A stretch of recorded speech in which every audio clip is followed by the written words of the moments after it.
India को independence 15 अगस्त 1947 में मिली थी, जबकि चाइना 1 अक्टूबर 1949 में कम्युनिस्ट रिपब्लिक बना। दोनों ही कंट्रीज ने रीबिल्डिंग की शुरुआत 1950 में की थी। चाइना माओ जेडोंग और इंडिया पंडित जवाहरलाल नेहरू के नेतृत्व में। उस समय इंडिया एशिया की लार्जेस्ट इकोनॉमी थी, बावजूद अंग्रेज़ों के 200 साल तक शासन के। 1990 तक चाइना इंडिया से एक गरीब देश था। 1978 में जब चाइना के लीडर माओ जेडोंग की डेथ हुई, तब चाइना अपनी गरीबी और बढ़ती पॉपुलेशन से जूझ रहा था। माओ जेडोंग की डेथ के बाद चाइना ने फॉरेन इन्वेस्टमेंट को बढ़ावा दिया अपने इकोनॉमी में, ताकि चाइना का एक्सपोर्ट इंपोर्ट आसान हो सके। आज इंडिया की इकोनॉमी का साइज लगभग 11 ट्रिलियन यूएस डॉलर है और चाइना का 27 ट्रिलियन यूएस डॉलर है। चलिए दोस्तों, देखते हैं चाइना कैसे इतना डेवलप हुआ इंडिया से। चाइना ने वन चाइल्ड पॉलिसी लागू किया ताकि चाइना की पॉपुलेशन कंट्रोल हो सके, जबकि दूसरी तरफ इंडिया में ऐसा कोई रूल या पॉलिसी नहीं बना जिससे इंडिया की पॉपुलेशन कंट्रोल में रहे। सबसे ज़रूरी, चाइना ने हैवी इन्वेस्टमेंट की इंफ्रास्ट्रक्चर में, जो कि बहुत इम्पोर्टेंट था, जिससे चाइना में करोड़ों लोगों को एम्प्लॉयमेंट मिली, जिसके कारण चाइना के लोगों का इकोनॉमिक स्टेटस और परचेजिंग पावर बढ़ा, यानी कि उनकी चीज़ें खरीदने की क्षमता बढ़ी, जो कि बहुत ज़रूरी था इंडस्ट्रीज के प्रोग्रेस के लिए। एक एस्टीमेट के अनुसार इंडिया का एवरेज इन्वेस्टमेंट इंफ्रास्ट्रक्चर में 3% रहा है टोटल जीडीपी का, जबकि इंडिया को 6.5% अपने जीडीपी का इन्वेस्टमेंट करना चाहिए इंफ्रास्ट्रक्चर में। और दूसरी ओर चाइना ने लगभग अपने जीडीपी का 9% इन्वेस्ट किया है इंफ्रास्ट्रक्चर में, जबकि सिर्फ 6.5% जीडीपी की इन्वेस्टमेंट की ही ज़रूरत है। जीडीपी का मतलब होता है ग्रॉस डोमेस्टिक प्रोडक्ट, यानी कि किसी कंट्री में एक साल में जितना गुड्स और सर्विसेज प्रोड्यूस होता है उसका टोटल वैल्यू। 1970 में इंडिया और चाइना दोनों के इकोनॉमिक्स प्रॉब्लम्स थे।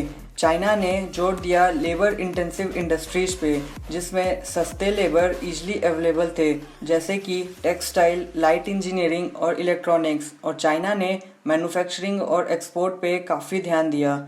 और दूसरी तरफ इंडिया ने हैवी इंडस्ट्रीज पे फोकस किया, जो कि कैपिटल इंटेंसिव इंडस्ट्रीज थी, यानी कि इनमें इन्वेस्टमेंट ज़्यादा थे। इससे इंडियन मार्केट को हैवी लॉस हुआ और इंडस्ट्रियल ग्रोथ काफ़ी कम हुई। एनर्जी किसी भी कंट्री के प्रोग्रेस में काफ़ी हेल्प करती है और कोल और ऑयल के रिजर्व्स काफ़ी लिमिटेड हैं। चाइना ने अपनी डिपेंडेंसी कोल और ऑयल पे कम किया और सोलर पावर को प्रमोट और उसे बढ़ाया। चाइना वर्ल्ड का second largest solar energy producer है। इंडिया के लिए ऑयल इंपोर्ट बहुत ही एक्सपेंसिव और इकोनॉमी पे बर्डन बनता जा रहा है। चाइना अपने लोगों को जागरूक कर रहा है इलेक्ट्रिक व्हीकल्स यूज करने के लिए, जो कि इंडिया भी अब शुरू कर चुका है। इंडिया के पास लगभग 4 टाइम्स फ्रेश वाटर रिजर्व्स हैं चाइना से, लेकिन इसके बावजूद इंडिया वाटर की प्रॉब्लम फेस कर रहा है।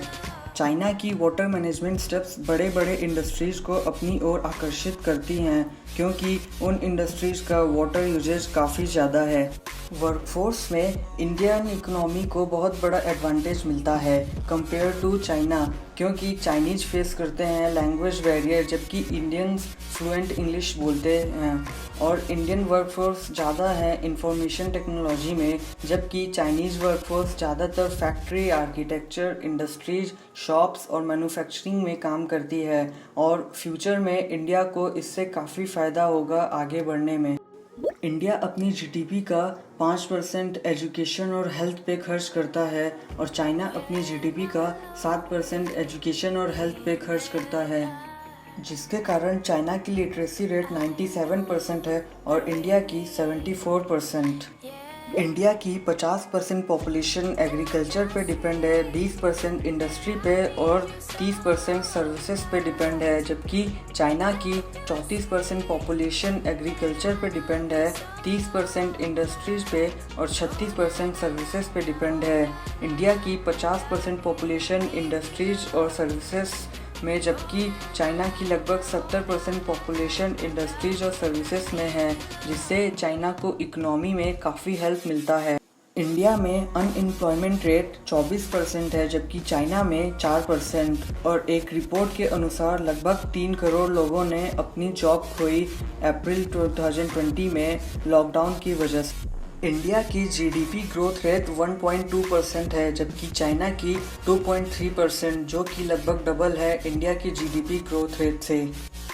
इंडिया की जीडीपी कंपोजिशन में लगभग 16% एग्रीकल्चर से, 30% इंडस्ट्री सेक्टर से और 54% सर्विसेज से कंट्रीब्यूशन है। और दूसरी तरफ चाइना की जीडीपी कंपोजिशन में लगभग 10% एग्रीकल्चर से, 44% इंडस्ट्री से और 46% सर्विसेज से कंट्रीब्यूशन है।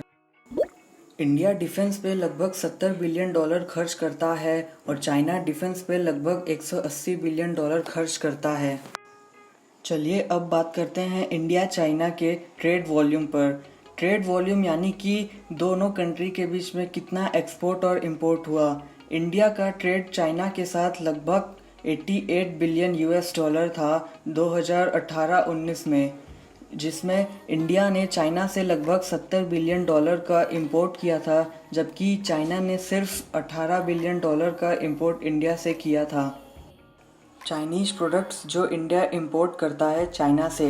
इंडिया ज़्यादातर चाइना से toys, lightings, electronics, computer parts, car, motorcycle, milk product, fertiliser, antibiotic, mobile और काफ़ी सारी चीज़ें इंपोर्ट करता है।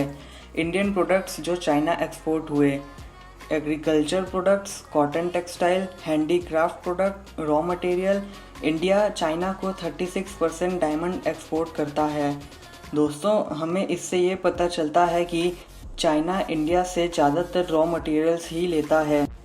चलिए अब बात करते हैं चाइनीज़ प्रोडक्ट्स इंडिया में इतने पसंदीदा और डिमांड में क्यों हैं। इसका कारण ये है कि चाइनीज़ प्रोडक्ट्स काफ़ी सस्ते होते हैं, क्योंकि चाइना में प्रोडक्शन कॉस्ट काफ़ी कम है, क्योंकि वहाँ चीप लेबर है और चाइनीज़ मैन्युफैक्चरर्स को गवर्नमेंट से काफ़ी हेल्प मिलती है और वे ज़्यादा क्वांटिटी में गुड्स मैन्युफैक्चर करते हैं कम पैसों में। दूसरी तरफ इंडिया में प्रोडक्शन कॉस्ट, रॉ मटेरियल काफ़ी महंगे हैं और इंडियन मैन्युफैक्चरर्स प्रोडक्शन पुराने तरीक़ों से करते हैं, जिससे प्रोडक्शन क्वांटिटी कम रह जाती है और पैसे अधिक लगते हैं। इसी वजह से इंडियन प्रोडक्ट्स काफ़ी महंगे होते हैं चाइनीज़ प्रोडक्ट से, और इंडियन प्रोडक्ट्स चाइनीज़ प्रोडक्ट से कम्पीट नहीं कर पाते इंडियन मार्केट में और पूरे वर्ल्ड में। क्या Indian government Chinese products ban कर सकती है? नहीं, इंडिया चाइनीज़ प्रोडक्ट्स बैन नहीं कर सकता, क्योंकि वर्ल्ड ट्रेड ऑर्गेनाइजेशन की वजह से, जो कि किसी भी कंट्री को दूसरे कंट्री पे इंपोर्ट्स बैन करने से रोकता है, चाहे उन कंट्रीज़ के रिलेशंस कितने भी अच्छे ना हो। मगर इंडियन गवर्नमेंट कुछ चाइनीज़ प्रोडक्ट्स बैन कर सकती है हेल्थ और सिक्योरिटी इशू के कारण, जैसे कि इंडियन गवर्नमेंट ने कुछ electronic items, mobile phones ban किया है सिक्योरिटी इशू के कारण, और चाइनीज़ गवर्नमेंट ने इंडिया से मिल्क और मिल्क प्रोडक्ट्स बैन किया है हेल्थ इशू के कारण। इंडिया क्या स्टेप्स ले सकता है चाइनीज़ प्रोडक्ट्स की एंट्री को रोकने के लिए इंडियन मार्केट में? इंडिया सस्ते चाइनीज़ प्रोडक्ट्स पे इंपोर्ट टैक्स और एंटी डंपिंग ड्यूटी, यानी कि जब किसी प्रोडक्ट के प्राइस सही ना हो तब गवर्नमेंट उस प्रोडक्ट पे एंटी डंपिंग ड्यूटी लगाती है। इन सब के बाद चाइनीज़ प्रोडक्ट्स की प्राइस बढ़ जाएगी इंडियन मार्केट में और इंडियन मैन्युफैक्चरर्स चाइनीज़ प्रोडक्ट से कम्पीट कर सकेंगे, जिसके कारण इंडिया को काफ़ी प्रॉफिट हो सकता है।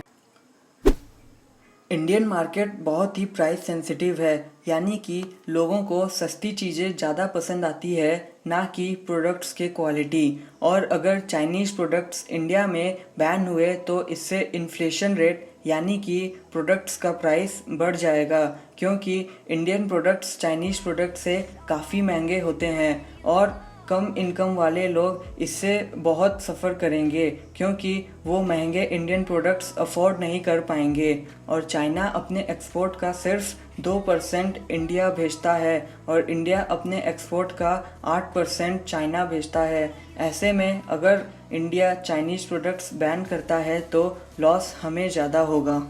दोस्तों, अगर आपको वीडियो पसंद आई तो लाइक और कमेंट ज़रूर करें और सब्सक्राइब करें फर्दर वीडियोज़ के लिए।